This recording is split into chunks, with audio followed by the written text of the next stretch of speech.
So, of all the things there are to understand about human nature, about life, what is something you'd really, really like to understand? I want to understand why we're here.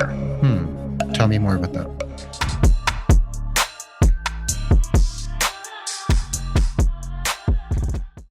Are you ready to start creating solutions in healthcare? Hi, I'm Dan Kendall, the founder of Health Podcast Network, and I want to let you know about a podcast I think you'll love. It's called Nurse Rosa's Insights, and it's hosted by Rosa Hart. Rosa interviews healthcare leaders and innovators to uncover the challenges they face in their specialties and the creative solutions they're bringing to the table. With her background as a neuro ICU nurse, stroke nurse navigator, and award-winning podcaster, Rosa brings a unique perspective and passion for elevating care for both nurses and patients. Listen and follow Nurse Rosa's Insights on your favorite podcast app, and you can find all the links you need at healthpodcastnetwork.com/Rosa.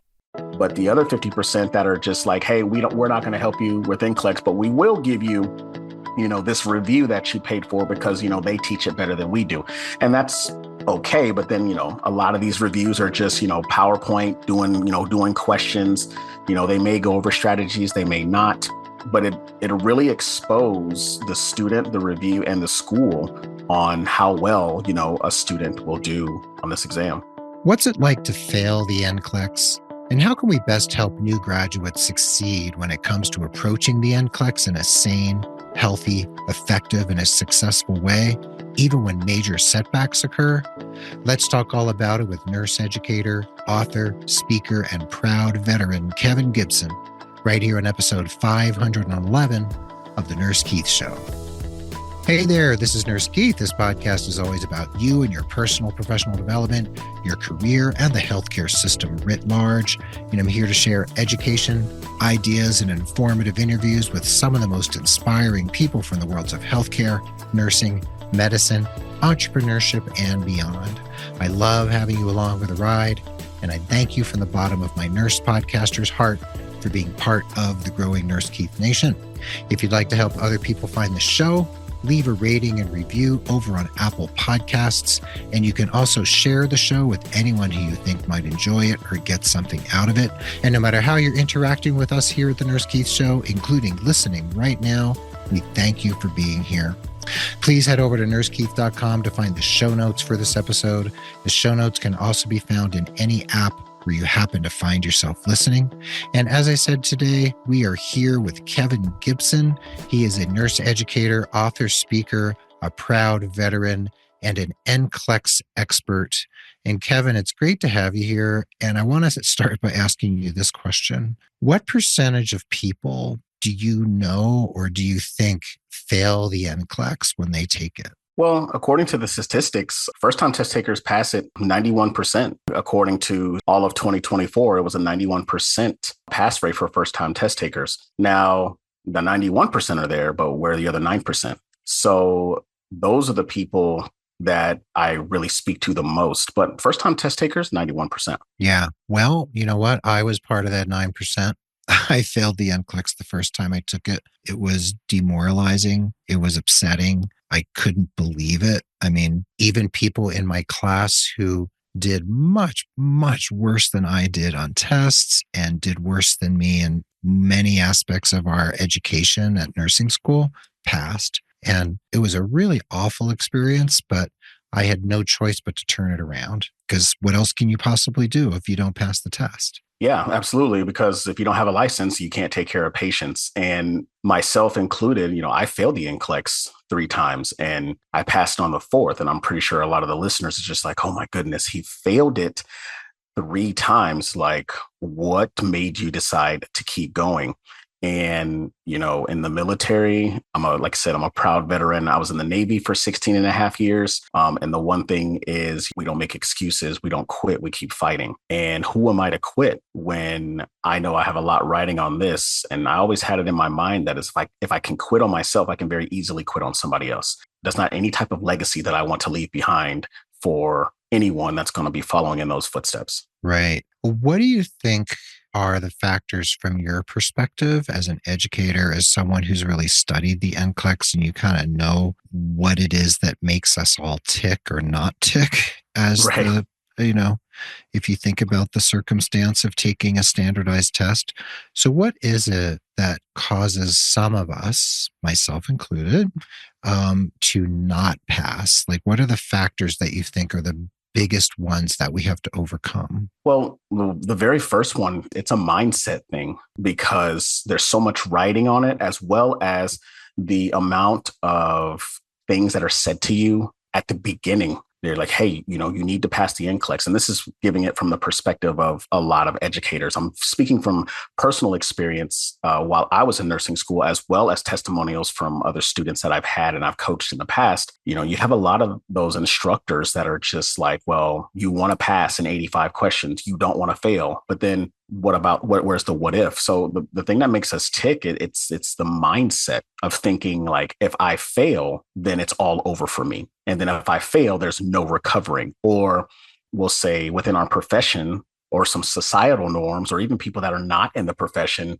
they say to you, if you can't pass that exam, you shouldn't be a nurse. Or if you have to take the exam multiple times, you shouldn't be a nurse. Or you took the exam 3 times, I wouldn't want you being my nurse. Mm-hmm. So it comes from, it starts at the beginning, and then you'd be very surprised on how it trickles upwards, as you start to gain more knowledge within the profession. So the very first thing I would say would definitely be the mindset. And that segues into your ability of actually knowing the proper way to study, because there is strategy on how to understand what the question is asking you, and then picking, and I'm pretty sure you can agree with this, the most right answer, because with a multiple choice question, you can have 2 that don't make any sense, 2 that do make sense, but one that makes more sense than the other. And that would be your correct answer. So it's all about strategy. And what I've noticed, especially since COVID happened, is these schools are just rushing. And I'm not speaking for all schools, but a lot of the schools are just rushing them through, pipelining them through the process, and not really taking the time to actually help structure really good study sessions, or even make it, very relevant for people to understand. So that's been my observation coaching, students over the last 5 years and studying it for the last 7. Yeah. And, if I think back to my associate degree program, and I think back to exams, right? I was never a good test taker. I was kind of a B student. Like, I could get a test score. It was always like somewhere around 81 to 85, generally in the low 80s. Like, that's kind of where I landed through the entire 2 years. I could not get my score higher, no matter what I did. I was in a study group. I had really good people I studied with. We met several times a week for hours. We did practice tests, and I studied and studied and studied and studied, and I could not get my test scores into the 90s. Like, I just couldn't do it, no matter what I did. And I think because of that struggle that I had throughout school, those entire 2 years, when I first approached the NCLEX that first time, I was so anxious. Like, talk about mindset. Like, I was so worried because I just couldn't, there was some like magic place I couldn't get past, and I would watch other members of my class, score like a 95, a 96, a 98, time after time after time. And I was like, what's the secret? So I feel like I never quite cracked the code, but I made it, and I was good clinically. So I wasn't worried about my actual skill with patients. So what do you do when you're in that position where you just feel like you're just not a good standardized test taker, and how do you make a shift so that you're not worried all the time? Because I feel like that worry is part of the problem, isn't it? Oh yeah, 100%. It's the fear of the unknown. And, you can use so many reviews that are out there, but until you actually putting yourself in that experience, then, it's just going to be a new thing. So what I like to tell my students is first thing I say is to know thy enemy. And this is a term that, I adopted while I was in the service. And, one of the biggest things that we do before any type of deployment, we do a thing called workups. And you could do this when you are forward deployed on a ship. You can do this when you are with Greenside with the Marine Corps, or if you're in the Army or in the Air Force, wherever. And essentially you train to where you are going to go. So, for example, if you're in Afghanistan and you know that you're going to be in the deserts of Helmand Province, then you're going to be training in the desert, to recreate the deserts of Helmand Province. Mm-hmm. And so I say the same thing. Hey, we know that our exam is going to be at least 85 questions. So why don't you do at least 85 questions? Who's telling you to do 50? Who's telling you to do 20? Who's telling you to not be consistent? You need to be training to the exam. You know that you're not going to get any more than 150 questions. So why would you not train to that? You know that you are going to be in a testing center. You know you can't have your phone, you can't have drinks, you can't have snacks, you can't have anything. If they could tell you how many times to breathe in a minute, they probably would when you're at a testing center. So if you know what that testing experience is going to be like, that actually can alleviate a lot of the anxiety, because when you get there, you're going to be like, I had already prepared for this. Okay. So the more that you're prepared, especially when it comes to especially environment, I think that can help alleviate a lot of your anxiety going into the exam. So are you saying even down to the nitty gritty, like if you're going to sit and do test questions, don't have snacks, don't have a drink, yes, don't have your phone, don't have your books open, and you kind of recreate the situation to the best of your ability so that your brain starts to kind of get what it's going to be like, and you put yourself in that situation over and over again. Mm-hmm. Absolutely, because when you get there, it's not going to be new. Mm-hmm. It's not going to be a new thing. I even tell some of my students is do an 85 question quiz. Make sure that it is timed and it is untutored. Why? Why do I tell you to do 85 questions? And they'll tell me because the minimum is 85. Great. Now, why do I tell you to leave it timed? They'll be like, because our exam is timed. And I'm like, also great. Now, why would I tell you to leave it untutored? Doesn't matter what you're using. They'll be like, oh, because on NCLEX, they don't tutor you. And I was like, exactly. NCLEX is not going to let you answer a question and then give you content and rationale so you can go back and look at it. So why would you not train that way? And they're like, oh, that makes so much more sense. You would think it would be simple, but the anxiety of not knowing and then having someone who has been through that experience, even if it's one time and they pass on the first time, and then telling them that is a really great test taking strategy. It's not always about the questions. It's not always about the content. Mm-hmm. It very much can be about the environment, and for the fact that the environment is intimidating. So if you can recreate that to make it less intimidating, the better control you can have over your anxiety. Right. Now, I've often thought about and talked about how, nursing school is generally focused on the NCLEX because they want you to pass the exam because it does reflect on the school, right? The percentage of their graduates who pass the NCLEX, blah, blah, blah, right? Mm-hmm. So schools do teach to the exam, and that's part of their job. And we could all criticize that and say that we should be learning more soft skills, et cetera, and that may be true. However, we still need to pass this test, however you feel about it.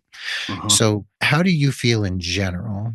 How are schools doing in terms of the evolution of the NCLEX, keeping up with the changes that are coming? Because it's always evolving. And do you feel like students right now in 2025, are they being prepared well in general, or are there places where schools are falling down? I would say it's about a 50-50.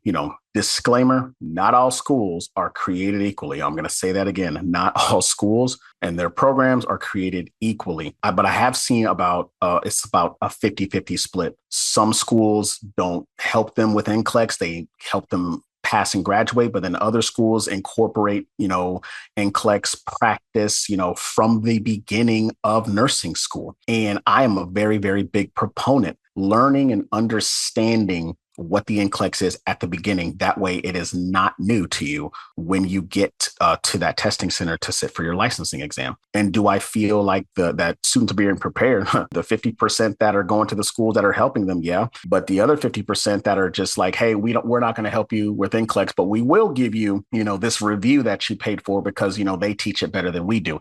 And that's okay. But then, a lot of these reviews are just, PowerPoint doing questions.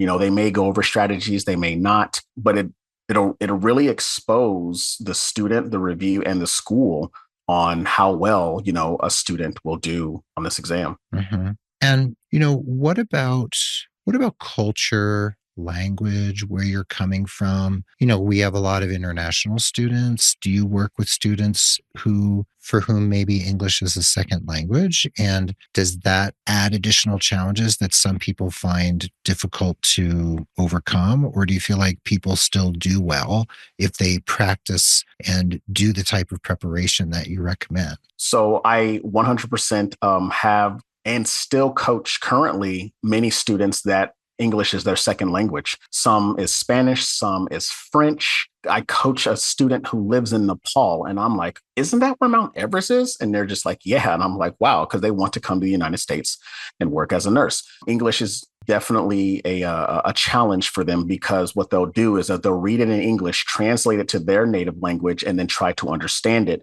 But then they're not able to understand and comprehend what the question is asking, because whatever they're trying to translate into their language is not making sense. So that is definitely a challenge. I've turned students away and I said, hey, you have to get very proficient at your English. I specifically can't help you with that. However, there are programs out there that can help you with that. And I'm sorry to tell you, but the NCLEX is in English, and you have to know English in order for you to really understand with this exam. They don't take it any other way. They know it's just a part of the process, and they know that they have to work extra hard in order for them to, pass this exam, because English is not their first language. Mm-hmm. So I most definitely do go through that. And I'm very supportive in letting them know and being very honest with them, like, hey, you're not ready for this exam because of your lack of understanding due to your language. Not about the fact that you don't understand the content, but it's your language that's making it harder for you to understand and answer the questions correctly. Right. And, there are criticisms of the NCLEX in terms of how it doesn't necessarily address, or how can it really, if you think about it, how can it address your real world bedside skills? Like when I failed the NCLEX that first time, a lot of my colleagues were really shocked, because at graduation, I won the award for clinical excellence, right? Mm. So I was singled out by my professors for being really great in the clinical space. So that was really shocking to people. It was shocking to me. And that question arises, like, does it really reflect your actual skill when you're there with a patient? And there's a lot of memorization involved. There's also what you mentioned, the strategy of just, can you read the question correctly? And does it really reflect what you actually do when you're with a patient? Not necessarily.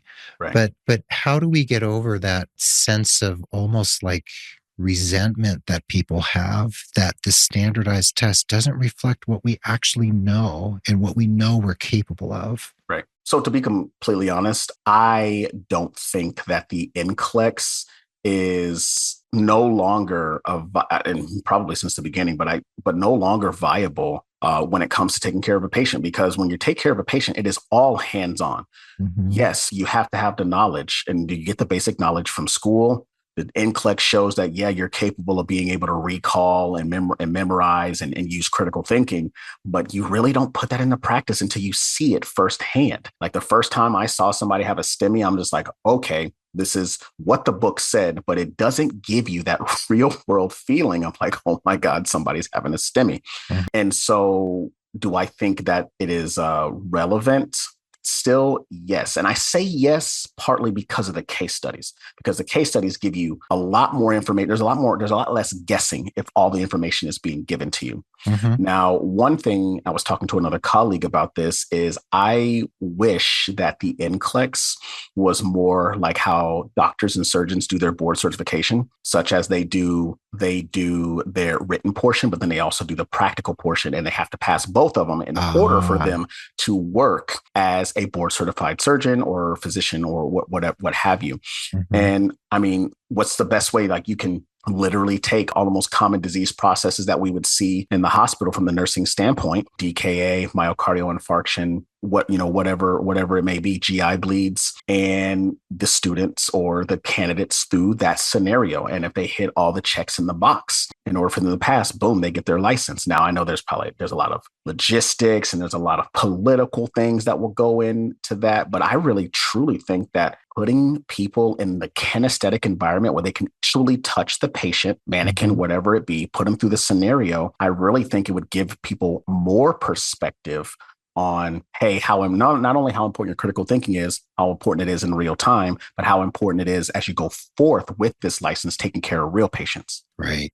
I mean, just imagine if you got your driver's license by taking a written test and you never had to do a road test. And no one actually knew if you were capable of driving a car, but you could answer the questions really well. So Yeah. in nursing, obviously, and medicine, we're taking care of real life people and in sometimes, not always, but life and death situations. So it's a pretty critical thing to be able to actually do what it is that says on paper. However, we can't necessarily ourselves change the way the test is given, and we just have to take this at face value because it's what it is. But when we come back from the break, I want to talk some about you. I want to talk about your career, your experience, your book, and then talk a little bit about the future of the NCLEX and what you feel is coming. And the ways people can be prepared and help their colleagues prepare for the exam. So when we come back for the second half of episode 511, we'll talk more with Kevin Gibson. He is a nurse educator, author, speaker, and a proud veteran. And we will be right back with the second half of episode 511 of the Nurse Keith Show. Hey everyone, let's take a quick pause for the cause, shall we? If you're in need of personalized, holistic career coaching to elevate your nursing and healthcare career, look no further than nursekeith.com and Nurse Keith Coaching. I can help you with your job search and interview strategies, resume and cover letter optimization, LinkedIn maximization, and envisioning the future of your career. I can also support you in launching your own business, learning how to write and blog as a side hustle, or launch your own podcast. And please know that you can receive 10% off your first coaching package if you mention the show. So email me at keith@nursekeith.com to schedule a complimentary 30-minute strategy session. Now, let's get back to the episode at hand.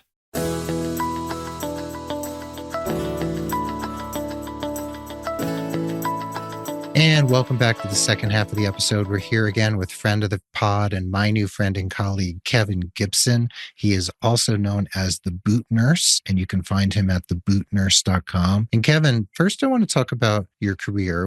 You mentioned being in the Navy, and how many years did you serve? I served 16 and a half years in the Navy. Yeah, I did. I know a lot of people are just like, why didn't you just stay until you're retired? And listen, when you know it's your time to go, you know it's your time to go. But I did 14 years on active duty, and then I did 2.5 years on the Navy Reserve side. And then I officially separated from naval service January of 2024. And what have you been doing as a nurse? Like, where have you found yourself in the clinical space for the most part? For the most part, I've kind of just floated to a couple of areas. I started out in the ICU. My very first nursing experience as an RN was in burn ICU in San Antonio, where I actually got to intern because I knew who the nurse educator was. She pulled some strings and she got me my first nursing experience in the burn ICU. And it was absolutely incredible. The people that are there are incredible. And I wanted so bad to work there. But, I had to jump through some hoops that I wasn't ready for at that moment. So I ended up leaving the burn ICU with 6 months of nursing experience. And I landed in a medical ICU at one of the local hospitals in my area. And with that, I was just churning and burning, working as an ICU nurse. This was during the second wave of COVID, and anybody who has worked as a nurse, especially in ICU, ER, actually, matter of fact, it doesn't matter anywhere as a nurse, you knew and know how crazy it was around that time. But I got burnt out. I got burnt out as an ICU nurse, with combined time of, a year and 4 months. So I wanted to do something different. I ended up going to the recovery room, worked in the PACU for a little bit. To me, that's one of the holy grails of working as a nurse. It was incredible. The nurses, they were incredible down there. And then from there, I went to go work in the operating room as a circulating nurse. Did that for about 2 years. And then in 2023, 24, somewhere roughly in between there, I decided to take my endeavors and to do NCLEX coaching and mentoring full time. Wow. Yeah. And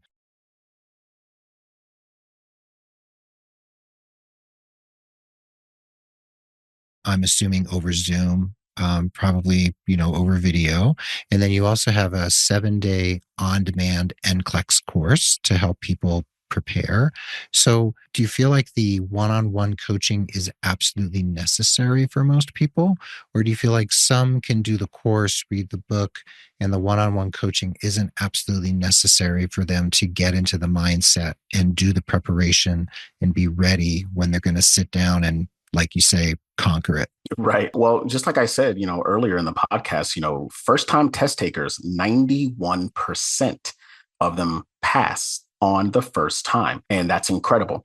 Believe it or not, I've had first time test takers, seek me out just because their anxiety was so high. And they were just like, I don't want to fail. I don't care what I have to do. I want you to guide me because I don't want to fail this exam. And I'm like, cool, I got you. But that's 91%. But I'm geared towards the other 9% statistically based off of last year. And do I believe people need coaching? No, I don't believe that you need it. Not everybody needs it. I did end up getting coaching once I couldn't figure it out after the third time. But do people need coaching? No. The book can suffice. The course can suffice. But if you want to understand what you're truly doing wrong and the definition of insanity, which is doing the same thing over and over and expecting a different result, if you're one of those people, that's where I say, I really think that you should inquire about coaching. Right. And then as the exam evolves, I've known a number of people who were involved in actually doing the item writing for the NCLEX, right? So that's a special skill in and of itself. I wouldn't want to touch that with a 10-foot pole myself.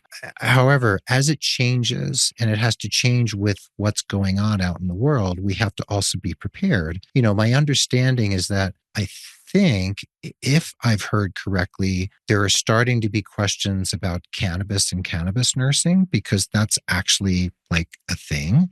And eventually, as the FDA approves psychedelics in medicine and the treatment of PTSD and depression, there's going to be questions in that area. So how do you personally, Kevin, stay abreast of what's happening with the exam as new items start to get added and new topics start to kind of come into the fold that were never on the test before? Right. So another disclaimer, while I was in the service, I was a master instructor. So I've been teaching since 2015, and I was a surge tech instructor for about 3.5 years. And one of the things that we did was test writing not NCLEX questions, but writing test questions for our program. And so when I learned about the item writing, I got really happy about it because I was jiving with that. And so, but I've never been an NCLEX test writer. And now that I have a course and I coach it, it's a conflict of interest. And obviously I can't do it because ethically that's wrong to do. Mm-hmm. But I personally have not seen, at least on a lot of the major NCLEX reviews,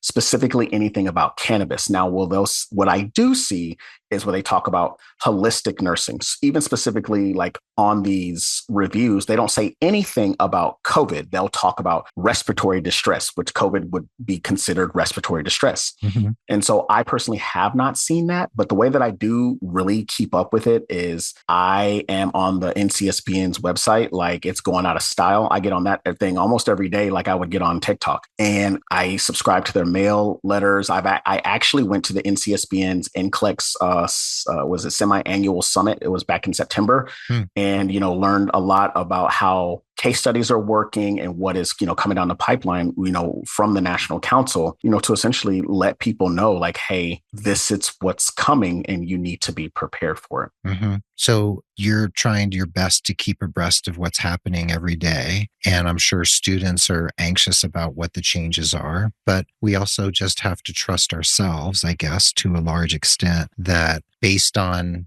the way the questions are structured, like you said, there's always two answers that are absolutely wrong, and there's two that could be right, and there's the one that is right. So when we go through nursing school, they're always talking about critical thinking. You hear that term so much, you kind of want to bang your head against a wall. But critical thinking is kind of where it's at. And you have to be able to think through any scenario. And if you think about it, when you're in the clinical space, things are going to happen that you haven't encountered before, and you have to think it through. You go back to your basics. So is that the same mindset that you need for the exam that you bring to your clinical practice? Even if you're approaching something that you've never seen before, you just kind of go back to the basics and think things through critically? Absolutely. So on the clinical standpoint, I hope that, you have, points of reference, AKA charge nurse or, a preceptor or a nurse that's been on your floor longer than you to, help you give you perspective and lead you in the right direction. Now, with the NCLEX itself, yeah, when you don't have critical thinking, you have to go back to the basics, because what a lot of people try to do is that they try to skip and they forget their firm foundation, which is content. So if somebody presents diabetic ketoacidosis to you, and I'm like, okay, let's go back to the beginning. So you're right here in the middle. Let's go back to the beginning. Let's see who can get DKA. What is DKA? Mm-hmm. What does it look like? Who can get it? Okay, now that we know who can get it, what is it going to present to you? Okay, boom. Now we have DKA right here in the middle. Now that you know who can get it and what it presents like, and you're here, what are the steps that you need to do in order to alleviate that? Put those steps into practice.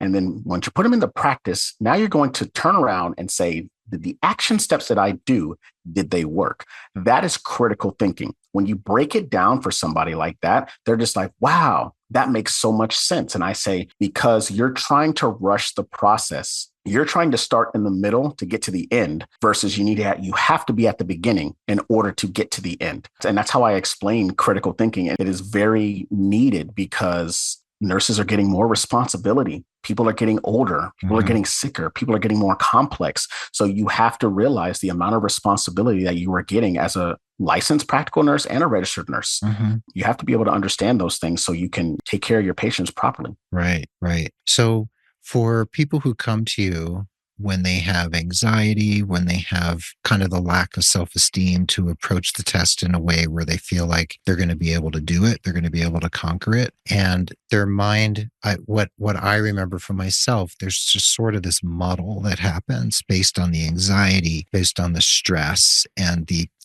uncertainty and the lack of basically trust in yourself that you can think these things through. So aside from the studying, aside from the practice testing, aside from those particular skills, what are things people need to do for themselves in order to kind of be in the space where they can approach their studies and then approach the actual exam in a way that's sane, in a way that's balanced, and in a way where they can feel confident and calm? Because that sounds like those are such important pieces of being able to approach it competently and ultimately, of course, be successful, which is what we're after. Right. One of the very first things that I have anybody do when they want to meet with me is time management. I need to know it. And I tell them I'm a very intrusive person. I want to know everything that's going on with you from the moment that God allows for your eyes to wake up to the moment that he closes them.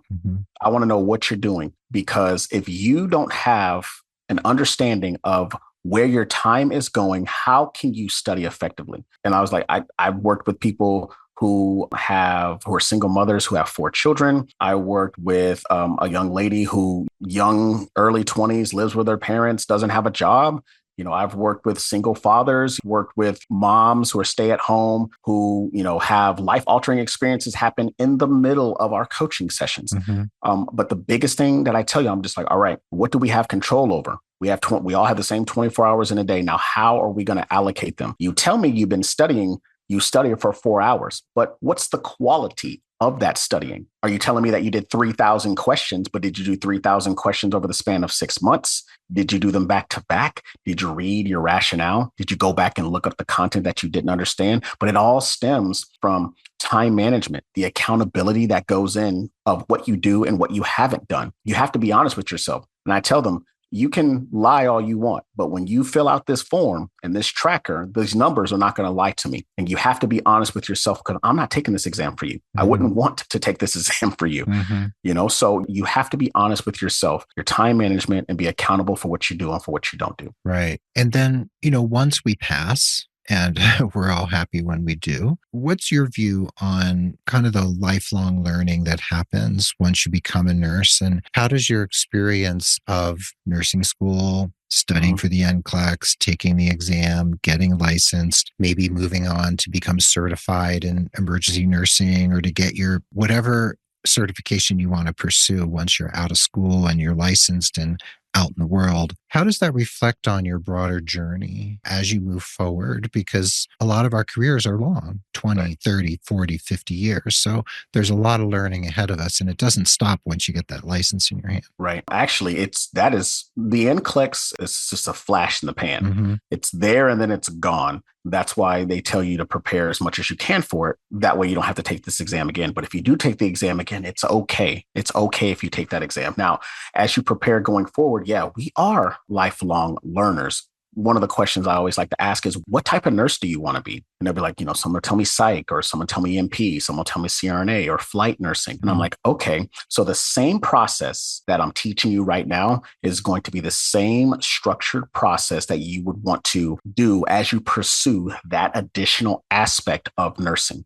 So you take this process on how you study for NCLEX. Now you're going to go and you want to be flight nurse. Okay, you know that you need to go to the ICU. They like ER nurses, but they want the en route critical care. So you need to get to an ICU. You need to be able to, you have to get those things down. You got to know vent management. You got to know hemodynamics. You got to know drips, titratable drips, especially. You have to know, I already said hemodynamics, but you have to know all those things. So you take the same process. And then guess what? Now you want to be a CCRN. You take the same process, same studying technique, go and take your CCRN. Now you want to be a certified flight nurse. Okay, same concept. Or if you want to be a CRNA, same concept. So I always, even though we are right here, give them little breadcrumbs to think about as they go forward and what they can strive for once they have this license in hand. And I also let them know that it is baby steps, just like how it could take you 30 days or 45 days to prepare for this NCLEX. It's going to take you 2 years, 3 years, 4 years for you to prepare to get to that next level of nursing. You have to be able to understand that you have to take your time with that. Right. And have you yourself sat for any certification exams? I have not. I had, my young dreams of wanting to be a CRNA, which is why I took the ICU route. And then, I just got burnt out, and I realized that anesthesia was me when I was 19, first joined the military, was a hospital corpsman, and I was all bright-eyed and bushy-tailed. But the older that I got, I realized that wasn't a passion for me anymore. So I was just like, I could leave the ICU and be okay with that. And then I was like, well, maybe I can do PACU. Well, maybe I can do a certified OR nurse. But then I was just like, I really love teaching. And I was like, well, maybe I can do the MSN route. And so, I kind of just floated on that. Then I thought about acute care nurse practitioner. And I was like, no. And I was just like, I really love the education. And so I never got certified in anything. So I just completely pursued the education route. Right. Yeah. And I've pursued my own areas in coaching as well, and have not done any clinical certifications myself. And I have to be super honest and say that I still carry fear of standardized tests. It's something that just is still with me. And what's really funny is back in the day, like 15, 16 years ago, for a period of time, I got a license in Texas for various reasons I won't go into. So I was living in Massachusetts, but I got a license in Texas. And Texas involved a nursing jurisprudence test, which to me was killer.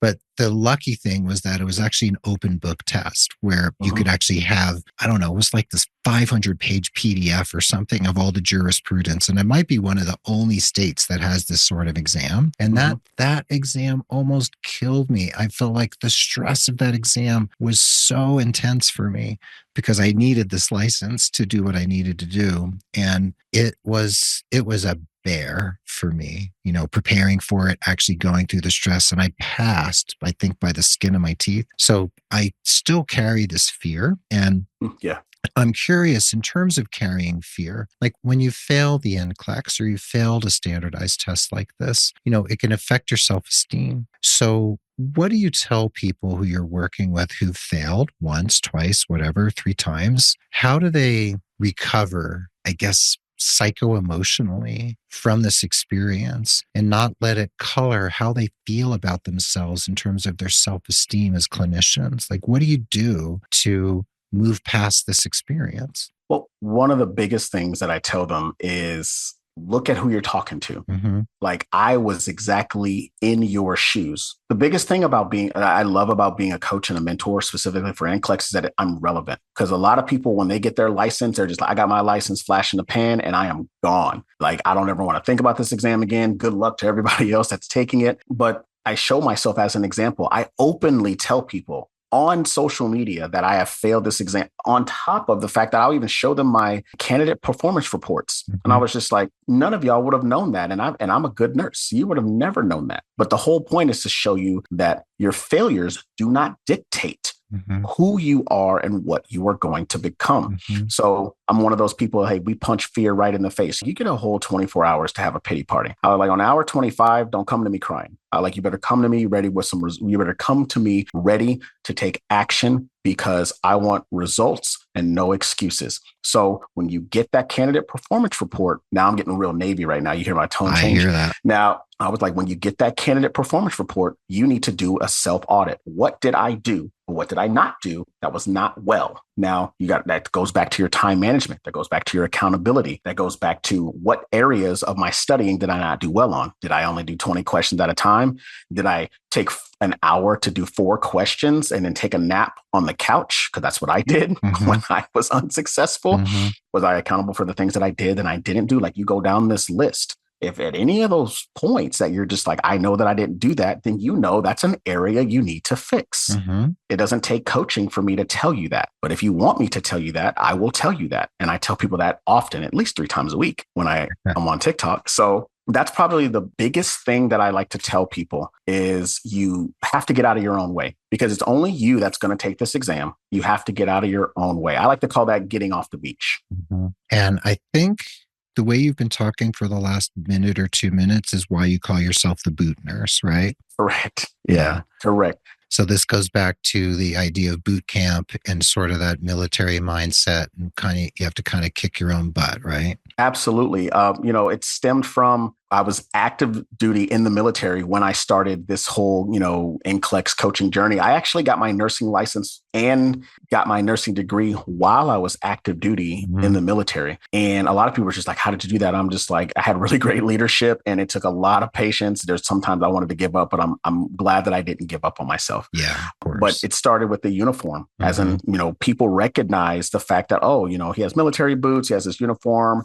So we think about military boot camp. Boots are very recognizable by people, civilians, non-military individuals. But then there's a saying that we have in the military where we call people boots, meaning you're coming directly from boot camp. So basic trainees or boots don't know anything about anything when it comes to nursing. And I correlate that to, we learn new things every day. I was in the Navy for 16 and a half years and I don't know everything. I know a lot of things, but I don't know everything. And even as a nurse, we're all not created equally because we are all specialized in different areas.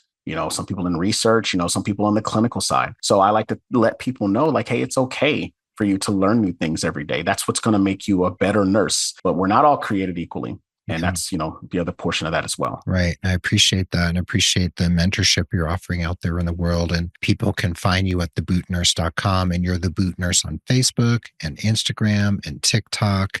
And you're also on LinkedIn, and all those links will be in the show notes. And, before we go, I always have 4 questions I ask my guests, and they don't really have anything to do specifically with what we've been talking about, but they're also revealing, and they have a lot to do with just the way you approach the world and approach your life. So do you feel willing to play along with a little lightning round? What's really funny is that I've listened to so many of your episodes and I was trying to be prepared for this and I don't even think I'm prepared for it, but I want to do this. So let's do it. All right. Well, spontaneity works. So here we go.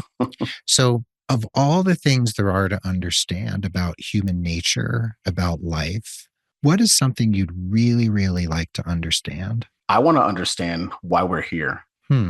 Tell me more about that. Like, I'm a very faith-based person. I believe that Jesus Christ is my Lord and Savior. I'm very much diving into my faith. And as I try to understand, I don't understand. And I want to be able to understand. It's just like, why did God want to create us in his image and have us here to do the good, the bad, and the ugly? Why do these things happen? Why do they continuously happen? When is he coming back? And it's just one of those things that I've always wanted to try to understand, but I'm okay not understanding it. But I don't know. It's kind of one of those toss-ups. That question remains for you. Yeah. In my opinion, it's an exciting exciting question and an exciting answer to not have an answer to, you know? Yeah, it's the mystery. So, yeah, it is. And it's a a good mystery. And I'm 100% okay with that. Cool. I appreciate that. All right. So is there somebody out there, could be someone living, could be someone who's no longer with us, could be a really famous person, or maybe someone from your personal life who is just one of those touchstones for you, one of those people you just really admire, who just mean a whole lot to you? This may sound cliche. It's not cliche, but Jesus. Okay. Tell me. I've had my encounters and run-in life, just growing up and not feeling like I had, a lot of the opportunities that other people had. A lot of people have it a lot worse than me, and I understand that. I'm not naive to that. I live in a great country, despite of whatever people say, what's going on nowadays. We live in a very, very, very free country. And I've seen places where they are not with my military service. So I want to sit and just be like, hey, how am I doing? Am I doing good? Is there anything you need me to change? I know I can never be perfect like you, but like have those encounters, just like, how am I doing? How are you doing? How are you doing watching over all of people that are walking with you? And I think that's a beautiful thing. And I would love to see Jesus again, because I saw Jesus in a dream and it was an incredible feeling that I can't wait to feel again. Oh, well, thanks for sharing that. Okay. Thank you. And is there a book, a film, something out there in the broader culture, human culture, that has really impacted you in a way that just you keep going back to it over and over? I'm not going to say. So there's this movie I've only seen fully one time, and it took me a long time to get through it. And I've seen clips that have popped up numerous times, but it's Saving Private Ryan. The first time I ever saw that is when I first joined the service, and it took me a very long time. And I mean, a very long time to get through the invasion of Normandy. Yeah. It took me, that's about a 45-minute, that section alone is about 30 to 45 minutes. And it took me a very long time just to get past that. If you ever want to understand what war was like back then, that is a movie that'll do it. And it gave me a lot of perspective about human life. Robert Kiyosaki said one day, if those that don't know who Robert Kiyosaki is, he's the author of the Rich Dad, Poor Dad series, but he said that war is the lowest level of humanity. And no matter who we are, no matter what we're fighting for as men, it's a horrific thing to go to war with another person. And it gave me a lot of perspective on how important it is to continue to love one another, but then also to come to the table to talk about things to where we don't have to go to that. I've been to war, and that's just my perspective on like, we can do better as humans, and, given the stake that where we are now and, in 2025 and the things that are happening other places in the world, I wish for those things to get better for all those people that are involved. But that is one movie, man, that really sticks with me to where I give people perspective. I was just like, you can either stay on this beach or you can get off. And, I use that as a way, even in the intro in my book. Like you can stay on the beach and surely die, which is a metaphor. You can stay here, not making progress, or you can run through the gunfire. You can run through the explosions. You can run through the smoke, AKA the world and everything it's going to throw at you, with the chances of progressing. Slow progression is still progression. And so that's definitely one movie that sticks with me 100%. Thank you for those questions. That was awesome. Yeah. Last one actually is, if you were named king of the world tomorrow and you had ultimate power and you could do everything for everyone to make their lives better, what would be the first thing you would want to change to make people's lives better? Isn't there an old saying where it says absolute power corrupts absolutely? That's true. That's true, right? My biggest one, I think, would be for the fact that we are healthcare providers, is there should be free healthcare for everyone. Yeah. Everywhere. Equal and top-notch, super duper top tier, as my friend would say, healthcare for everyone. There should be no reason ever on anybody's planet, I don't care what planet you're on, that healthcare should be subpar in any way to subsidize for anybody's pockets. Spoken like a true nurse. Thank you for that. I appreciate it. Well, Kevin, I really appreciate you being here. I really want people to go to thebootnurse.com and to check you out on Facebook and Instagram and TikTok. And please, if you know someone who has NCLEX exam pending and you know that they need help, or you have nursing students in your lives and you want to make sure they're well prepared, please send them over to the Boot Nurse. And I really appreciate you being here. I hope some people come your way. And thanks for being out there and supporting new nurses who really need your help so that they can get out there and become part of the nursing workforce. I appreciate everything you're doing. Thank you so much. I appreciate you allowing me, to be on your podcast. And congratulations on 500 episodes. I know I'm episode 511, but congratulations. 500 episodes is no feat. That is a long time, and a lot of guests that you talk to really just continuously trying to better our profession as nurses. So once again, congratulations to you, and shout out for everything that you do. It's incredible. Thanks, my friend. All right, there you have it. Thanks for listening to this episode of the Nurse Keith Show. Remember, the show notes are at nursekeith.com or on the app where you're listening on your device. And I hope you feel uplifted and empowered from this episode. Please head over to the Boot Nurse at thebootnurse.com. Check out Kevin on social media and please let him know that you heard him, and please send people his way. Please consider becoming a patron over at patreon.com, or just share the show with anyone who you think might enjoy it or get something out of it. We are proud members of the Health Podcast Network at healthpodcastnetwork.com, and we are produced by the inimitable Rob Johnston of 520R Podcasting.